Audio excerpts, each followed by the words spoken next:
अब मोड़ो, फिर स्ट्रेट सीधा करो, फिर मोड़ो, फिर सीधा करो। अभी तो बहुत करना है इसका इम्प्रूवमेंट।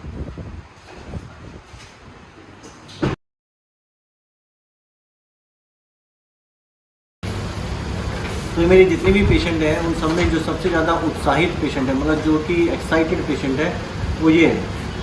लेकिन इन पेशेंट से मैं हमेशा डरता था, क्योंकि इनकी आवाज़ जो है ना वो बहुत स्ट्रॉन्ग है। मतलब स्ट्रॉन्ग मीन्स मर्दों वाली आवाज़ है, आर्मी वाली आवाज़ है। तो ये जो आदमी इस टाइप के होते हैं जिनकी स्ट्रॉन्ग आवाज़ होती है, उससे हम जैसे डॉक्टर डर जाते हैं। क्योंकि जब ये मेरे पास आए थे तो इनका एल्बो स्टिफ था, मतलब सीधा पूरा नहीं होता था, मुड़ता नहीं था, ये भी नहीं होता और ये भी नहीं होता था, ठीक है। और थोड़ी हाथों में पावर कम थी। तो मैं इनको बार बार बहुत ही ऐसी तरीके से बता रहा था कि शायद ठीक नहीं हो सकता, पता नहीं ठीक होगा नहीं होगा, ट्राई कर सकते हैं, ये है वो है।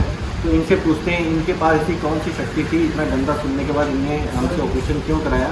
और आज जो इनका रिजल्ट है, ये खुश है, लेकिन मैं अभी पूरा खुश नहीं हूँ, क्योंकि मैं चाहता हूँ ये और ठीक हो जाए, और मुड़ जाए। कितना मुड़ता है ऐसे, ये ऐसे, हाँ स्ट्रेट करो, ये इतना मुड़ जाता है इनका, लेकिन मैं चाहता हूँ कि थोड़ा सा और ज़्यादा अच्छा मुड़ जाए।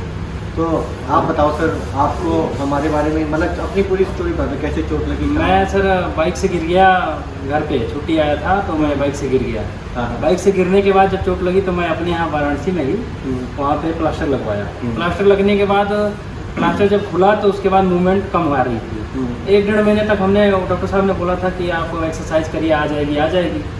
जब हमें नहीं लगा, हम जॉब पे चले गए, वहाँ गए तो हमें दिक्कत होने लगी। फिर हमने वहाँ दिखाया तो उन्होंने बोला कि आपको इसके अंदर हड्डी का टुकड़ा रह गया है, तो आपका ये रेडियल हेड निकालना पड़ेगा।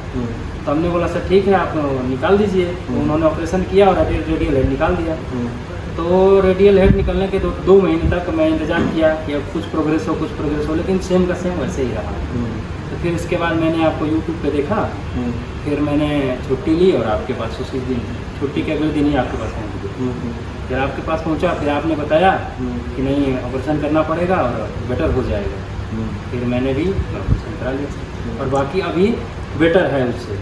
हाँ, उससे बेटर है, उससे बेटर। हाँ, और अभी भी मेरे अंदर ये लग रहा है कि ये और बेटर हो जाएगा। हाँ, मतलब मेरी कोशिश से हो जाएगा, सॉफ्ट हो जाएगा। हाँ, क्योंकि पहले से ये मूवमेंट इसका सॉफ्ट हो गया है। जैसे वो ऑपरेशन हुआ था ना, उस समय वो मतलब एक जकड़न जैसी थी। हमने कितने टाइम की दवाई दी थी आपको? 5 दिन के। और कोई भी काम करने नहीं रोका था ना, आपने तो कुछ नहीं, आपने बोला पूरा करते रहो, आप एक्सरसाइज करते रहो, कुछ भी। प्लास्टर दिया था हमने? ना, प्लास्टर नहीं था सर, कुछ नहीं था। आज कितना टाइम हो चुका है? 1 महीना पूरा। ठीक है, तो जो भी आपको देख रहे हैं, जिनको भी टोनी की प्रॉब्लम होती है, वो हमसे पूछते हैं सर ठीक हो जाएगा क्या, तो ही आए आपके साथ। इनको क्या जवाब देना चाहते हो आप? एक बार आके यहाँ पे मिले और दिखा लें, और क्या। फिर उसके बाद ना ऐसे जवाब देना था, ऐसा जवाब चाहिए। तो उसी दिन ऑपरेशन कर दिया था हमने आपका? हाँ उसी दिन, उसी दिन आपने एडमिट करा दिया। और छुट्टी परसों कर दी थी, 1-2 दिन तो रोका होगा? 3 दिन, तीसरे दिन आपने छोड़ दी। तीसरे दिन छोड़ा। तो ठीक है, ये सब चीज़ें मैं आपसे इसलिए इनसे पूछवा रहा हूँ, क्योंकि जब भी किन्हीं के ऑपरेशन हो चुके होते हैं 1 या 2, और फिर उसके बाद भी स्टिफनेस रह जाती है, तो हमारे लिए ऑपरेशन करना कोई बड़ी चीज़ नहीं है, क्योंकि वो तो मुझे आता ही करना। मेरे लिए जो सबसे बड़ी चीज़ है कि पेशेंट का कॉन्फिडेंस, उसकी अंडरस्टैंडिंग, इसकी प्रॉब्लम अगर ठीक नहीं हुई तो वो हमें कैसे बिहेव करेगा। तो हम हमेशा पेशेंट को ये बोलते हैं कि हमें अपनी तरफ से लगता है ऑपरेशन करके ठीक कर सकते हैं, इसलिए हमने हाँ करी है। लेकिन अगर आपने एक्सरसाइज जैसी हमने कहा वैसी नहीं करी तो ये ठीक नहीं है। तो सर आपने अगर जितनी मूवमेंट है, इसका श्रेय अगर आप एक्सरसाइज नहीं करते तो हो जाता क्या इतना ठीक है? नहीं सर, बिना एक्सरसाइज के तो नहीं होता।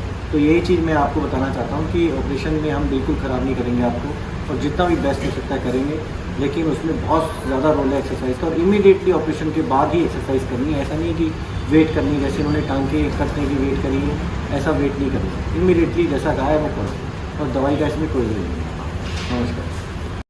नमस्कार दोस्तों, Mittal hand micro surgery centre में आपका स्वागत है। ये वीडियो के माध्यम से हम आपको बताएंगे कि अगर आप डॉक्टर अमित मित्तल को जयपुर आकर दिखाना चाहते हैं तो आप हमारे सेंटर पर कैसे आए। हमारा सेंटर जयपुर में है, जिसका एड्रेस 121 122 SR कॉम्प्लेक्स, टैगोर नगर चौराहा, DCM रोड, जयपुर, राजस्थान है। यदि आप किसी बस द्वारा आते हैं तो आपका depot Sindhi camp bus station होगा, जिसकी दूरी हमारे हॉस्पिटल से 20 मिनट्स 8.4 किलोमीटर है। यदि आप किसी रेल द्वारा आते हैं तो आपका स्टेशन जयपुर जंक्शन स्टेशन होगा, जिसकी दूरी हमारे हॉस्पिटल से 14 मिनट्स 7.4 किलोमीटर है। यदि आप प्लेन के माध्यम से आते हैं तो एयरपोर्ट से हमारे हॉस्पिटल की दूरी 9.5 km है। सभी प्लेटफॉर्म पर आपको टैक्सी, बाइक आदि की सुविधा मिल जाएगी, जैसे ओला, उबेर या लोकल टैक्सी, उसके माध्यम से आप यहां आ सकते हैं। अगर फिर भी आपको किसी प्रकार की समस्या आ रही है तो आप हमारे दिए गए हेल्पलाइन नंबर संपर्क कर सकते हैं, या आप गूगल पर डॉक्टर अमित मित्तल डाल के लोकेशन प्राप्त कर सकते हैं।